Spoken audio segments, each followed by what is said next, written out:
राधे जी। आज की कथा में आप सभी भक्तों का हार्दिक स्वागत है। भगवान श्री कृष्ण और श्रीमती राधा रानी की कृपा सदैव आप और आपके समस्त परिवार पर बनी रहे। 17 मार्च 2025 आज है सोमवार का दिन और आज आप सुनेंगे चैत्र मास की कथा का तीसरा अध्याय। इससे पहले के अध्याय सुनने के लिए, वीडियो को लाइक करने के लिए और कमेंट्स करने के लिए आप सभी भक्तों का बहुत बहुत आभार। और अब भगवती जगदम्बा का ध्यान करके आज की पावन कथा का प्रारंभ करते हैं। आज की कथा में आप सुनेंगे श्रीमद् देवी भागवत पुराण की श्रवण विधि, श्रवणकर्ता के लिए पालनीय नियम और श्रवण करने का फल तथा महत्व का वर्णन। ऋषियों ने कहा, हे महाभाग सूत जी, हम लोगों ने श्रीमद् देवी भागवत का महात्म तो सुन लिया और अब इस पुराण के श्रवण की विधि सुनना चाहते हैं। तब श्री सूत जी कहते हैं कि हे मुनियों, अब आप लोग इस पुराण के श्रवण का विधान सुने, जिसे सुनने वाले मनुष्यों की समस्त कामनाएं सिद्ध हो जाती हैं। पुराण श्रवण के इच्छुक विद्वान मनुष्य को चाहिए कि वह सर्वप्रथम ज्योतिषी को बुलाकर शुभ मुहूर्त निर्धारित कर ले। इसके लिए ज्येष्ठ मास से लेकर 6 महीने तक शुभ कारक होते हैं। हस्त अश्विनी, मूल पुष्य रोहिणी, अनुराधा, मृगशिरा तथा श्रवण नक्षत्र, पुण्यतिथि तथा शुभ दिन में श्रीमद् देवी भागवत पुराण का श्रवण कल्याणकारी होता है। जिस नक्षत्र में बृहस्पति हो उससे चंद्रमा तक गिनने पर क्रमशः इस प्रकार फल होते हैं। 4 नक्षत्र तक धर्म प्राप्ति, पुनः 4 तक लक्ष्मी की प्राप्ति, इसके बाद 1 नक्षत्र कथा में सिद्धि प्रदान करने वाला और फिर 5 नक्षत्र परम सुख की प्राप्ति कराने वाला, बाद में 6 नक्षत्र पीड़ा करने वाले और इसके बाद 4 नक्षत्र राज भय उत्पन्न करने वाले और इसके बाद 3 नक्षत्र ज्ञान प्राप्ति में सहायक होते हैं। पुराण श्रवण के आरंभ में शिवोक्त चक्र का शोधन कर लेना चाहिए और देवी की प्रसन्नता के लिए इसे चारों नवरात्रों में सुनना चाहिए अथवा तिथि, वार और नक्षत्र पर सम्यक विचार करके यह पुराण अन्य मासों में भी सुना जा सकता है। विवाह आदि में जिस प्रकार उत्साह पूर्वक तैयारी की जाती है, उसी प्रकार नवाह यज्ञ के अवसर पर भी बुद्धिमान मनुष्यों को प्रयत्न पूर्वक सामग्री आदि की तैयारी करनी चाहिए। पाखंड तथा लोभ से रहित चतुर, उदार एवं देवी भक्त सज्जनों को भी सहायक के रूप में लेना चाहिए और देश देश में भी यत्न पूर्वक यह संदेश भेजना चाहिए कि हे कथानुरागी सज्जनों, यहाँ श्रीमद् देवी भागवत की कथा होने जा रही है, आप अवश्य पधारें। चाहे सूर्य की उपासना करने वाले हों, चाहे गणेश भक्त हों, चाहे शैव हों, चाहे वैष्णव अथवा शक्ति के उपासक हों, सभी इस कथा के श्रवण के अधिकारी हैं, क्योंकि सभी देवता शक्ति के साथ ही रहते हैं।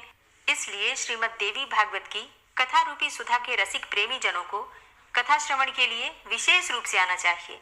ब्राह्मण, क्षत्रिय, वैश्य, शूद्र, चारों वर्ण के स्त्री, पुरुष एवं ब्रह्मचर्य, गार्हस्थ्य, वानप्रस्थ, संन्यास, इन चारों आश्रमों में निरत मनुष्यों को चाहे सकाम भाव से अथवा निष्काम भाव से अवश्य ही इस कथा सुधा का पान करना चाहिए और जिन लोगों को पूरे 9 दिन तक कथा सुनने का अवकाश न मिल सके, वे जब भी समय मिले तभी आ जाएं, क्योंकि यज्ञ में क्षण भर भी पहुंच जाना विशेष पुण्यदायक होता है। बड़ी नम्रता के साथ मनुष्यों को निमंत्रण देना चाहिए और आए हुए श्रोताओं के बैठने का भी समुचित प्रबंध करना चाहिए। विस्तृत भूमि में कथा प्रवचन का सुंदर स्थान बनाना चाहिए। उस स्थान की सफाई कराकर गोबर से लिपवा देना चाहिए। केले के स्तंभों से सुशोभित और ध्वज पताकाओं से अलंकृत एक सुरम्य मंडप का निर्माण कराना चाहिए और उसके ऊपर सुंदर चांदनी लगा देनी चाहिए। कथावाचक का आसन दिव्य तथा सुखकर आस्तरण से युक्त होना चाहिए। उसे प्रयत्न पूर्वक पूर्वाभिमुख तथा उत्तराभिमुख रखना चाहिए और कथा श्रवण के लिए आने वाले पुरुष तथा स्त्री श्रोताओं के लिए भी यथा योग्य पृथक पृथक आसनों की व्यवस्था होनी चाहिए। वक्तृत्व संपन्न, संयमी, शास्त्रज्ञ, देवी की आराधना में तत्पर, दयालु, लोभहीन, दक्ष तथा धैर्यशाली कथावाचक उत्तम माना गया है। इसी प्रकार श्रोता भी ऐसा होना चाहिए जो ब्राह्मण सेवी, देवभक्त, कथा रस का पान करने वाला, उदार, लोभ रहित, विनम्र और हिंसा आदि से रहित हो। पाखंडी, लोभी, स्त्री स्वभाव, कामी, धर्म का दिखावा मात्र करने वाला, निष्ठुर और क्रोधी वक्ता देवी भागवत के नवाह यज्ञ में श्रेष्ठ नहीं माना जाता है। श्रोताओं की शंकाओं के निवारण हेतु कथावाचक के साथ एक ऐसा सहायक भी लगा देना चाहिए जो पंडित, गुणवान, शांत तथा श्रोताओं को समझाने में कुशल हो और कथा प्रारंभ होने से 1 दिन पूर्व ही वक्ता एवं श्रोता गणों को क्षौर कर्म करा लेना चाहिए। तत्पश्चात अन्यान्य नियमों का पालन करना चाहिए। उस दिन शौच आदि से निवृत्त होकर अरुणोदय वेला में ही स्नान कर लेना चाहिए। संध्या तथा तर्पण आदि नित्य कर्म संक्षेप में ही करना चाहिए। तत्पश्चात कथा श्रवण का अधिकारी बनने के लिए गोदान करें और सब विघ्नों को दूर करने वाले श्री गणेश जी का सर्वप्रथम पूजन करें। कलश स्थापन करके वहां 10 दिक्पालों, बटुक, क्षेत्रपाल, सभी योगिनियों और मातृकाओं का भी पूजन करें। तुलसी, नवग्रह, विष्णु तथा शिवजी का पूजन करके नवाक्षर मंत्र से जगदम्बा का पूजन करना चाहिए। तत्पश्चात सुंदर अक्षरों में लिखी हुई भगवती की वानमयी मूर्ति स्वरूप श्रीमद् देवी भागवत पुस्तक की सभी उपचारों से विधिवत पूजा करके कथा की निर्विघ्न समाप्ति के लिए 5 विद्वान ब्राह्मणों का वर्ण करना चाहिए। उनसे निरंतर नवार्ण मंत्र का जप एवं दुर्गा सप्तशती का पाठ कराना चाहिए। अंत में प्रदक्षिणा तथा नमस्कार के बाद इस प्रकार स्तुति करें। हे कात्यायनी, हे महामाये, हे भुवनेश्वरी, हे कृपामयी, हे भवानी, मैं संसार सागर में डूब रहा हूँ, मेरा उद्धार कीजिए। तथा हे ब्रह्मा, विष्णु, महेश से पूजनीय माता जगदम्बिके, मेरे ऊपर प्रसन्न होइए। हे देवी, आप मुझे मनोवांछित वर प्रदान कीजिए। आपको बार बार प्रणाम है। इस प्रकार प्रार्थना करके स्वस्थ चित्त होकर कथा सुने। उस समय संयत चित्त होकर वक्ता को साक्षात व्यास समझकर विधिवत उनकी पूजा करें और वस्त्राभूषण तथा माला आदि पहनाकर उनसे प्रार्थना करें। समस्त शास्त्र तथा पुराण इतिहास के ज्ञाता हे व्यास जी, आपको नमस्कार है। आप कथा रूपी चंद्रमा की ज्योति से हमारे अंतःकरण के अंधकार समूह को नष्ट कीजिए। इसके बाद नवाह के नियमों का व्रत लें और ब्राह्मणों का यथाशक्ति पूजन करके पहले उन्हें यथास्थान बिठा दें।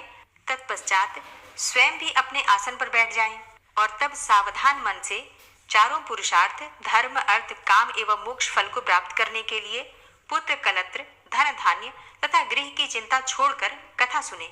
विद्वान वक्ता को चाहिए कि वह सूर्योदय से आरंभ करके पुनः दोपहर में 2 घड़ी विश्राम करके सूर्यास्त के कुछ समय पहले तक कथा वाचन करें और मलमूत्र के वेग को रोकने के लिए स्वल्पाहार उत्तम होता है। कथार्थी को दिन रात में केवल एक बार हविष्यान्न का भोजन करना ही ठीक होता है, अथवा फलाहार करे या केवल दूध घी के आहार पर ही रहे।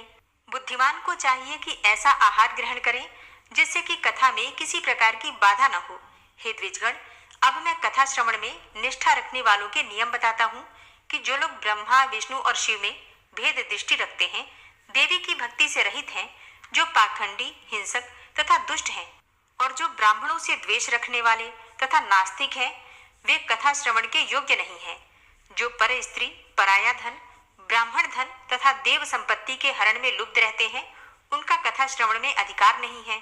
श्रोता को चाहिए कि वह ब्रह्मचर्य का पालन करे, पृथ्वी पर सोएं, सत्य बोलें, जितेंद्रिय रहें तथा कथा की समाप्ति पर संयम पूर्वक पत्तल पर भोजन करें।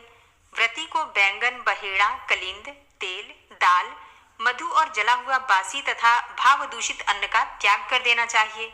कथा सुनने वाला व्रती मांस, मसूर, रजस्वला स्त्री का देखा हुआ खाद्यान्न, लहसुन, मूली, हींग, प्याज, गाजर, कोहड़ा और कर्मी का साग न खाए। काम, क्रोध, मद, लोभ, पाखंड और अहंकार को छोड़ दे। विप्रद्रोही, पतित, संस्कारहीन, चांडाल, यवन, अंत्यज, रजस्वला स्त्री और वेद विहीन मनुष्यों से कथाव्रती को वार्तालाप नहीं करना चाहिए। श्रोता को चाहिए कि वह वेद, गौ, गुरु, ब्राह्मण, स्त्री, राजा, महापुरुष, देवताओं और देव भक्तों की निंदा कभी न सुने। जो कथाव्रती हो उसे सर्वदा विनयशील, सरल चित्त, पवित्र, दयालु, कम बोलने वाला तथा उदार मन वाला होना चाहिए। श्वेत कुष्ठी, कुष्ठी, क्षय रोगी, अभागा, पापी, दरिद्र तथा संतानहीन मनुष्य इस कथा को भक्ति पूर्वक सुने।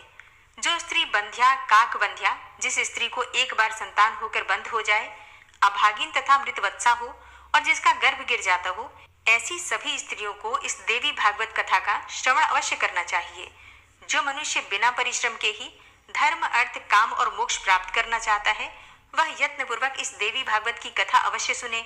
इस नवाह कथा के 9 दिन 9 यज्ञों के समान है और उनमें किया गया दान, हवन तथा जप अनंत फल देने वाला होता है। इस प्रकार नवाह व्रत करके उसका उद्यापन करना चाहिए और फल की कामना करने वाले पुरुषों को महाअष्टमी व्रत के उद्यापन की भांति ही नवाह व्रत का भी उद्यापन करना चाहिए।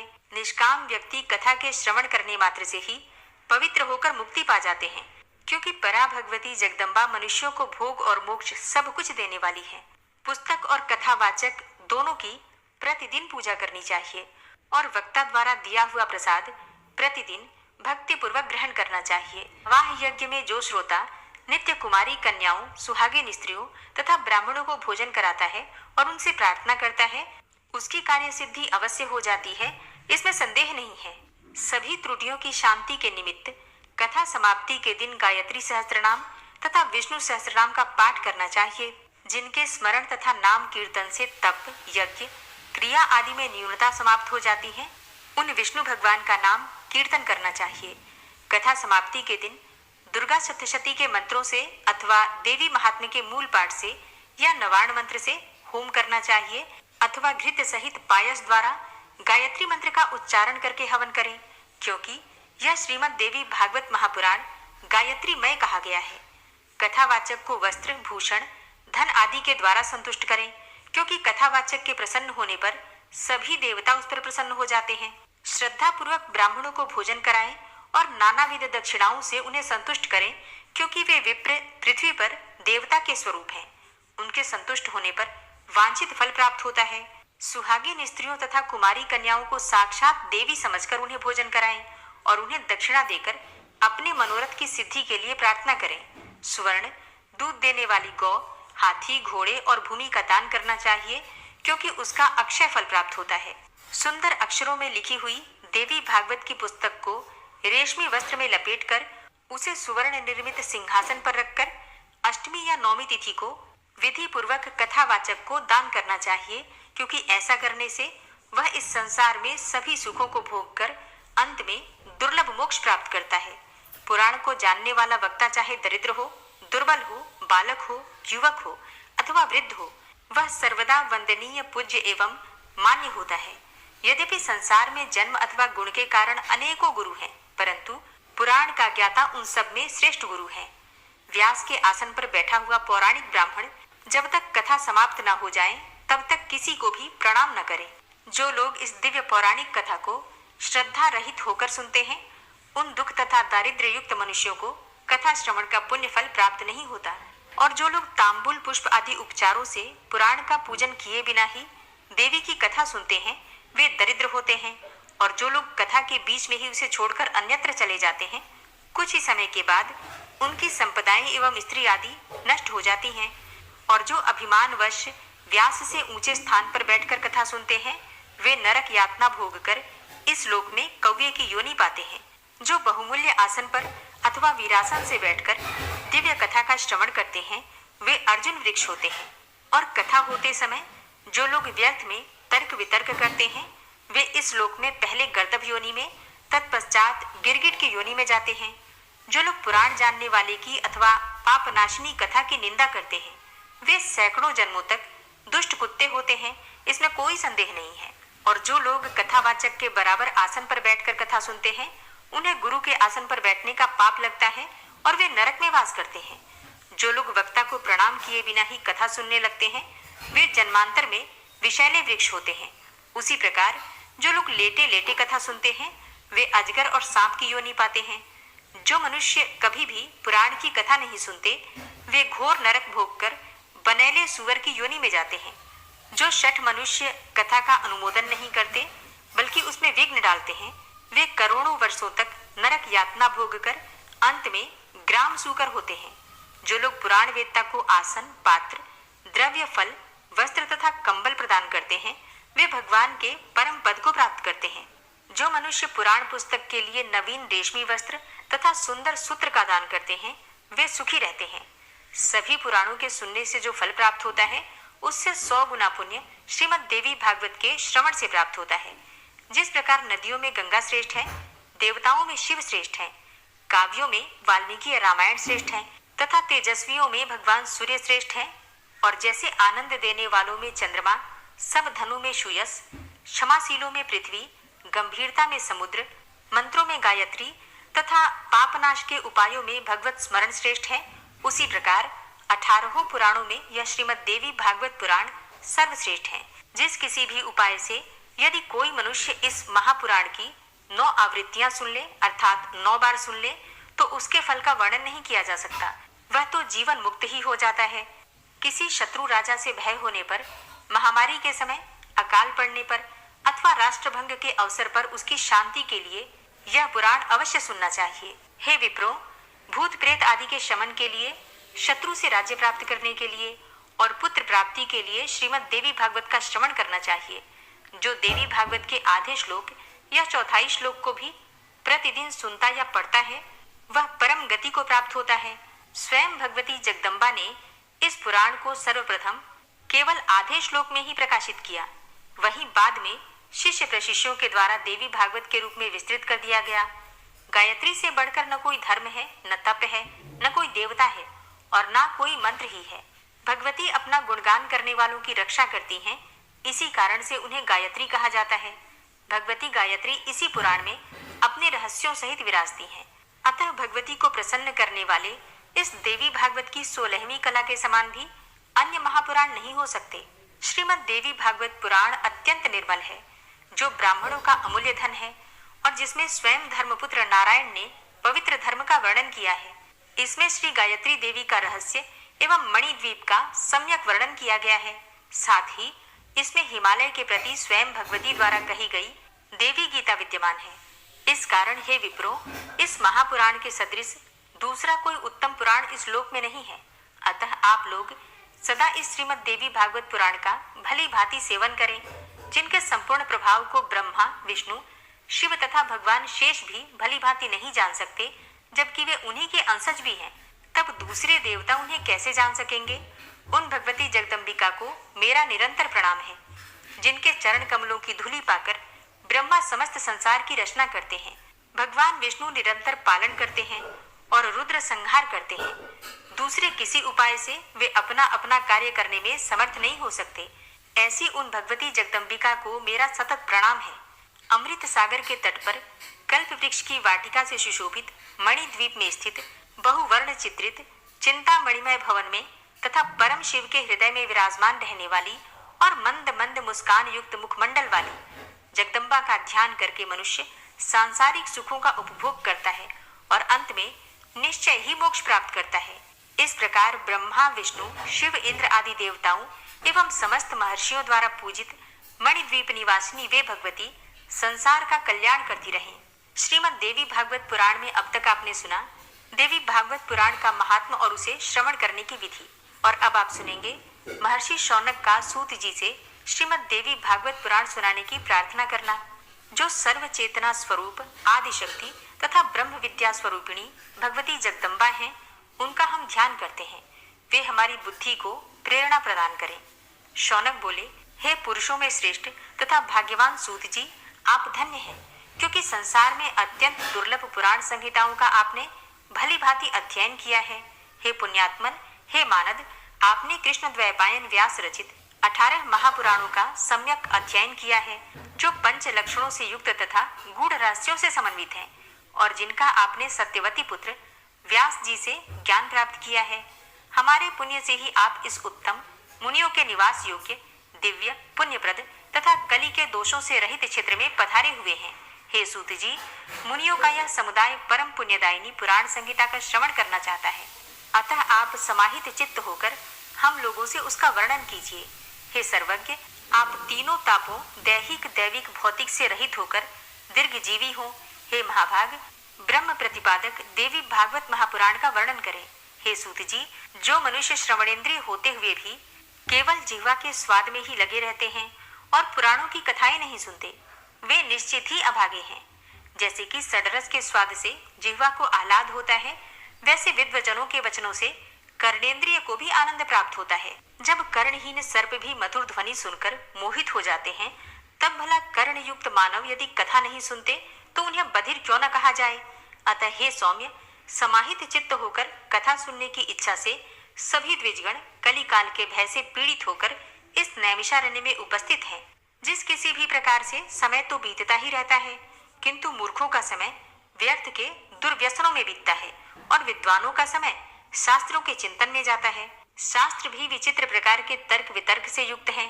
पुराण 3 प्रकार के और शास्त्र विविध प्रकार के हैं, जो नानाविध वाद विवाद तथा छल प्रपंच से युक्त हैं और अहंकार तथा अमर्ष उत्पन्न करने वाले हैं। वे अनेकों अर्थवाद तथा हेतुवाद से युक्त और बहुत विस्तार वाले हैं।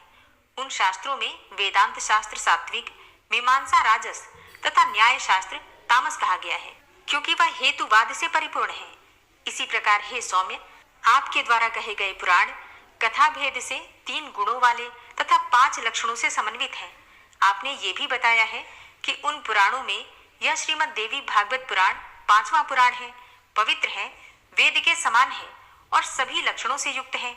उस समय आपने प्रसंगवश अत्यंत अद्भुत, मुमुक्षु जनों के लिए मुक्तिप्रद, मनोरथ पूर्ण करने वाले, धर्म में रुचि उत्पन्न करने वाले जिस पुराण को संक्षेप में कहा था, उस उत्तम पुराण को विस्तार पूर्वक कहिए। उस दिव्य तथा कल्याणमय श्रीमद् देवी भागवत पुराण को हम सभी द्विजगण आदर पूर्वक सुनने की इच्छा रखते हैं। हे धर्मज्ञ, गुरु भक्त एवं सत्वगुण से संपन्न होने के कारण आप कृष्ण द्वैपायन के द्वारा कही गई इस प्राचीन संहिता का ज्ञान प्राप्त कर चुके हैं।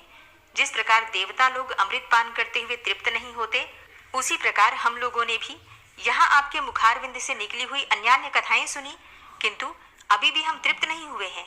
हे सूत जी, उस अमृत को धिक्कार है जिसके पीने से कभी मुक्ति नहीं होती, परंतु इस भागवत रूपी कथा सुधा के पान से तो मनुष्य शीघ्र ही भाव संकट से मुक्त हो जाता है। हे सूत जी, अमृत पान के लिए जो हजारों प्रकार के यज्ञ किए गए हैं, उनमें भी सर्वदा के लिए हमें शांति नहीं मिली। यज्ञों का फल तो केवल स्वर्ग है। पुण्य क्षीण होने पर पुनः स्वर्ग से मृत्यु लोक में लौटना ही पड़ता है। इस प्रकार निरंतर आवागमन के चक्र में आना जाना लगा रहता है। हे सर्वज्ञ, त्रिगुणात्मक काल चक्र में भ्रमण करते हुए मनुष्यों की ज्ञान के बिना मुक्ति कदापि संभव नहीं है। इसलिए सब प्रकार के रसों से परिपूर्ण तथा पुण्यप्रद श्रीमद् देवी भागवत पुराण कहिए, जो पवित्र, मुक्तिदायक, गोपनीय तथा मुमुक्षु जनों को सर्वदा प्रिय है। सूत जी बोले, हे मुनिजनों, मैं धन्य और महान भाग्यशाली हूँ, जो कि आप महात्माओं ने वेद विश्रुत तथा अत्यंत पुण्यप्रद श्रीमद् देवी भागवत महापुराण के संबंध में प्रश्न करके मुझे पवित्र बना दिया। इसलिए मैं सभी वेदों के तात्पर्य से युक्त सभी शास्त्रों और आगमों के रहस्य रूप सर्वोत्तम श्रीमद् देवी भागवत पुराण को आप लोगों से कहता हूँ, आप ध्यान पूर्वक सुनिए। हे द्विजगण, ब्रह्मा विष्णु महेश से सेवित स्तुति पारायण मुनि जनों के सतत ध्यान करने योग्य तथा योगियों को मुक्ति देने वाले भगवती के सुंदर एवं कोमल चरण कमलों में प्रणाम करके मैं अब उस उत्तम पुराण का भक्ति पूर्वक विस्तार से वर्णन करूंगा, जो सभी रसों से युक्त, शोभा संपन्न, सभी रसों का निधान एवं श्रीमद् देवी भागवत के नाम से प्रसिद्ध है। ओम नमः चंडिकायै। आज की कथा का यहीं पर समापन करती हूँ। इसके आगे का अध्याय आप कल की कथा में सुनेंगे। उम्मीद करती हूँ आज की कथा आपको जरूर पसंद आई होगी। और अब आप सुनेंगे श्री देवी दुर्गा कवच। ओम नमः चंडिकायै। माँ दुर्गा के चंडी रूप को हमारा नमन है। यह भगवान ब्रह्मा जी के द्वारा लिखा गया चंडी कवच है, जिसमें कुल 56 छंद हैं। चामुंडा देवता, दिग्बंध देवता, जगदम्बा माता इत्यादि का ध्यान करके हम इस दुर्गा सप्तशती के पाठ का प्रारंभ कर रहे हैं। मार्कंडेय जी पितामह ब्रह्मा जी से कह रहे हैं कि हे भगवान ब्रह्मा, जो इस विश्व में गोपनीय है वह रहस्यपूर्ण है तथा जो सभी की रक्षा करता है और हमें अधर्म से बचाता है, साथ ही जिसे आपने अभी तक किसी को दिखाया भी नहीं है, ऐसा कोई साधन या उपाय मुझे बताइए। मार्कंडेय जी के इस प्रश्न पर भगवान ब्रह्मा कहते हैं कि उस साधन का नाम तो देवी कवच ही है, जो इस विश्व में अत्यधिक गोपनीय है। वह देवी कवच सभी का कल्याण करने वाला, पवित्रता और पुण्य देने वाला है। आपको इसी का ही जाप करना चाहिए, इससे ही आपका उद्धार होगा। माँ दुर्गा की 9 मूर्तियां हैं।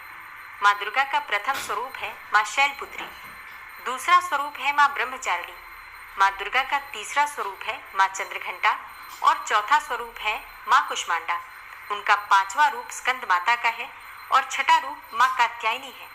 7वां स्वरूप है माँ कालरात्रि का और 8वां स्वरूप माँ महागौरी के नाम से प्रसिद्ध है। माँ दुर्गा का 9वां रूप है माँ सिद्धिदात्री। यही नव दुर्गा के रूप हैं, जिसे भगवान ब्रह्मा के द्वारा वेदों के माध्यम से बताया गया है। जो मनुष्य अग्नि में जल रहा हो, सभी ओर से शत्रुओं से घिर गया हो, विपरीत परिस्थितियों का सामना कर रहा हो और उस समय यदि वह माँ दुर्गा की शरण में जाता है तो उसका कभी भी बुरा नहीं हो सकता है। अर्थात माँ दुर्गा का ध्यान किए जाने पर माँ दुर्गा उसकी हर परिस्थिति में सहायता करती है। यदि युद्ध का समय हो और मनुष्य संकटों में घिरा हुआ हो, तो भी माँ दुर्गा के प्रभाव से उसका कुछ भी बुरा नहीं होता है। माँ दुर्गा उसके दुख, पीड़ा, भय इत्यादि का नाश कर देती हैं। जो भी भक्तगण माँ दुर्गा की भक्ति करता है, माँ दुर्गा अवश्य ही उन्हें अभय दान देती हैं। जो कोई भी देवी दुर्गा का ध्यान करता है, माँ दुर्गा उसकी हर प्रकार से रक्षा करती हैं और इस बात में कोई भी संशय नहीं है। चामुंडा माता का वाहन प्रेत है और वे उस पर सवारी करती हैं। वाराही माता का वाहन भैंसा है। ऐन्द्री माता का वाहन हाथी है, तो वही वैष्णवी माता का वाहन गरुड़ है। भगवान शिव की पत्नी व सभी की ईश्वरी माँ पार्वती का वाहन वृषभ है। कुमारी माता का वाहन मोर है। लक्ष्मी माता कमल के आसन पर विराजमान है और उन्होंने अपने हाथों में भी कमल लिया हुआ है। वे भगवान विष्णु को अत्यधिक प्रिय है। वृषभ पर बैठी हुई माँ पार्वती का रंग सफेद है। भगवान ब्रह्मा की पत्नी माँ ब्राह्मी या माँ सरस्वती हंस पर बैठी हुई है और सभी प्रकार के आभूषण पहने हुए हैं। इस प्रकार से माता रानी अपने भिन्न भिन्न रूपों में सभी तरह के योग व शक्तियों को ली हुई है। उन्होंने कई प्रकार के आभूषण व रत्न पहने हुए हैं जो उनकी शोभा को बढ़ा रहे हैं। माँ दुर्गा का एक रूप अत्यधिक क्रोध में रथ पर बैठा हुआ दिखाई देता है जो दुष्टों का नाश करने के लिए है। वे अपने हाथ में शंख, सुदर्शन चक्र, गदा, हल, मूसल इत्यादि लिए हुए हैं। इसके अलावा उन्होंने अपने हाथों में खेटक, तोमर, परशु, पाश, त्रिशूल तथा उत्तम कोटि का धनुष भी लिया हुआ है। माँ दुर्गा दैत्यों, दुष्टों व राक्षसों का नाश कर देती हैं, भक्तों का कल्याण करती हैं तथा देवताओं का सदैव हित करती हैं। इसी उद्देश्य के तहत ही उन्होंने भिन्न भिन्न भांति के अस्त्र शस्त्र लिए हुए हैं। माँ दुर्गा के महारुद्र, प्रलयंकारी, पराक्रमी, महाशक्तिशाली, अत्यधिक उत्साही तथा भय का नाश कर देने वाले इस रूप को हम सभी नमस्कार करते हैं। माँ देवी के उस प्रलयंकारी रूप की ओर देखना भी बहुत मुश्किल है जो शत्रुओं का भय बढ़ाने का कार्य करता है। पूर्व दिशा में इंद्री देवी मेरी रक्षा कीजिए। आग्नेय दिशा में अग्नि देवी मेरी रक्षा कीजिए। दक्षिण दिशा में वाराही माता, नैऋत्य कोण में खड़ग धारिणी माँ, पश्चिम दिशा में वारुणी देवी और वायव्य कोण में मृगवाहिनी देवी मेरी रक्षा कीजिए। उत्तर दिशा में माँ कुमारी, ईशान कोण में शूलधारिणी, आकाश से अर्थात ऊपर से माँ ब्रह्माणी तथा नीचे अर्थात पाताल लोक से माँ वैष्णवी मेरी रक्षा कीजिए। राक्षसों के शवों को अपने वाहन के रूप में उपयोग में लाने वाली माँ चामुंडा देवी, आप दशों दिशाओं से मेरी रक्षा कीजिए। आगे से माँ जया तथा पीछे से माँ विजया आप मेरी रक्षा कीजिए। माँ अजिता मेरे वाम भाग में और दक्षिण दिशा में अपराजिता देवी मेरी रक्षा करें। मेरे शिखा की रक्षा उद्योतिनी देवी और माँ उमा मेरे सिर की रक्षा करें अर्थात उसमें वास करें। आप मेरे ललाट की मालाधारी के रूप में और भौहों का यशस्विनी के रूप में संरक्षण करें। भौहों के बीच में त्रिनेत्र के रूप में और नाक की यम घंटा के रूप में रक्षा करें। दोनों आंखों के बीच में शंख माता के रूप में और कानों की द्वारवासिनी के रूप में रक्षा करें। मेरे कपाल की कालिका के रूप में और कानों के मूल की शांकरी देवी रक्षा करें। नासिका की सुगंधा देवी और होंठ के ऊपरी भाग की चर्चिका देवी रक्षा करें। होंठ के निचले भाग की रक्षा अमृत कला देवी और जीभ की सरस्वती देवी रक्षा करें। मेरे दांतों की कुमारी देवी, कंठ की चंडिका देवी, घंटिका की चित्रघंटा देवी और तालु की महामाया देवी रक्षा करें। मेरी ठोड़ी की कामाक्षी देवी, वाणी की सर्वमंगला देवी, ग्रीवा की भद्रकाली तथा मेरुदंड की धनुर्धारी देवी रक्षा करें। बाहरी कंठ की नीलग्रीवा देवी, कंठ नलिका की नलकूबरी, कंधों की खड़गनी देवी और भुजाओं की वज्रधारिणी देवी रक्षा करें। दोनों हाथों की दंडिनी देवी, अंगुलियों की जगदम्बिका माता, नाखूनों की शूलेश्वरी देवी और पेट की कुलेश्वरी देवी रक्षा करें। स्तनों की महादेवी, मन की शोक विनाशिनी देवी, हृदय की ललिता देवी और उदर की शूलधारिणी देवी रक्षा करें। नाभि की कामिनी देवी, गुहा की गुहेश्वरी देवी, लिंग की पूतना व कामिका देवी तथा गुदा की महिषवासिनी देवी रक्षा करें। कटिभाग की भगवती देवी, घुटनों की विंध्यवासिनी देवी, जांघों की महाबला देवी रक्षा करें और सभी कामनाओं को पूरा करें। मेरी घुट्टियों की नारसिंही देवी, पैरों के आगे भाग की तेजसी देवी, पैरों की उंगलियों की श्री देवी और पैरों के तले की तलवासिनी देवी रक्षा करें। पैरों के नाखूनों की दृष्टा कराली देवी, केशों की ऊर्ध्वकेशिनी देवी, रोम छिद्रों की कौबेरी देवी तथा त्वचा की बागेश्वरी देवी रक्षा करें। माँ पार्वती देवी मेरे रक्त, मांस, हड्डियों इत्यादि की रक्षा करें। आंतों की कालरात्रि देवी और पित्त की मुकुटेश्वरी देवी रक्षा करें। पद्म कोशों की माँ पद्मावती देवी, कफ की चूड़ामणि देवी, नाखूनों की धार की ज्वालामुखी देवी और शरीर की संधियों की अभेद्या देवी रक्षा करें। मेरे वीर्य की रक्षा माँ ब्रह्माणी देवी, छाया की छत्रेश्वरी देवी तथा धर्मधारिणी देवी मेरे अहंकार व मन और बुद्धि की रक्षा करें। हे माँ दुर्गा, आप मेरे प्राणों, व्यान, उदान की समान रूप से रक्षा करें। वज्रहस्ता देवी मेरे प्राणों की रक्षा करें और मेरा कल्याण करें। आप मेरी सभी इंद्रियों, रस, रूप, गंध, शब्द व स्पर्श में बसती हैं। हे नारायणी देवी, आप मेरे सत्व गुण, रज गुण व तमोगुण की रक्षा करें। मेरे आयु की वाराही देवी, वैष्णवी देवी धर्म की, यश व कीर्ति की लक्ष्मी देवी तथा धन व विद्या की चक्रिणी देवी रक्षा करें। इंद्रा देवी मेरे गोत्र की, चंडी देवी मेरे पशुओं की, महालक्ष्मी देवी मेरे पुत्रों की और भैरवी देवी मेरी पत्नी की रक्षा करें। मेरे पथ की सुपथा देवी और उस मार्ग की क्षेमकरी देवी, राजा के दरबार में महालक्ष्मी देवी तथा सभी जगह निवास करने वाली विजया देवी मेरे भय की रक्षा करें। हे माँ दुर्गा, जो भी स्थान या अंग इस देवी कवच में रह गया है और वह अभी भी रक्षा करने योग्य है, तो आप उसकी भी रक्षा कीजिए। आप मेरे पापों का नाश करके मेरा उद्धार कीजिए। माँ दुर्गा की आज्ञा के बिना कोई भी व्यक्ति इस विश्व में एक कदम भी आगे नहीं बढ़ सकता है। हम यदि कहीं भी जा रहे हैं तो हमें अवश्य ही इस देवी कवच का पाठ करना चाहिए और उसके बाद ही प्रस्थान करना चाहिए। इस दुर्गा रक्षा कवच के पाठ से हमें हर जगह लाभ व सफलता मिलती है और हमारे सभी काम बन जाते हैं। हम जब भी माँ दुर्गा का ध्यान करते हैं, वैसे ही हमारे सभी काम बनते चले जाते हैं। उस व्यक्ति को इस पृथ्वी पर बिना किसी तुलना के परम यश और वैभव प्राप्त होता है। जो भी भक्तगण इस देवी रक्षा कवच का पाठ करता है, उसका भय समाप्त हो जाता है, युद्ध में उसकी विजय होती है तथा वह तीनों लोकों में पूजनीय हो जाता है।